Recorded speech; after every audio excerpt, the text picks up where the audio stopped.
netegese nze nganze okumakinga sure that mpita bulungi nga revisinga nnyo consultinga teachers. Ndi musanyufu nnyo ku lunaku olwaleero kubanga nze netegekedde bulungi ebibuuzo.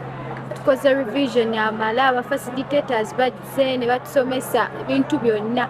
Tuzo okusoma tusome ebitabo tubisomya mu ngeri ez'enjawulo nti tubadde bano discussion groups gwanja fa batuseerawo ne batugatta n'abasomesa tugenda nebuuza ebintu.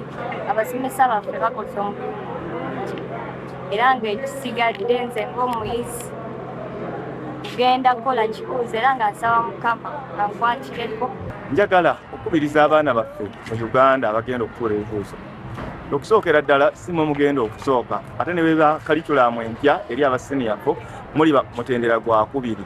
Awo nno ebibuuzo byatuulibwa dde abakulembera era bangi baawangula. Mwebaliremu abo basobola okuwangula nga mussa mu nkola ebyo abantu ab'omuzinzi babategeeza. Malayika wange omumamya, malayika wange ngumamudde buno bw'ebigezo kikafuuwa okulowooza nti bw'okubba ebigezo onayita. Tuli mu kaseera okuvuganya ebyobufuzi ne bannaffe abavuganya bafube okulaba nti bakikola mu ngeri ey'obugunjufu ey'obuntu bulamu nga boogera ebizimba so si ebizimbulula. Omubaka wa Paalamenti osuubiza bya ssentebe wa disitulikiti, ssentebe wa disitulikiti osuubiza bya mubaka wa Paalamenti wa pulezidenti. Buli omu aleme kulimba balonzi.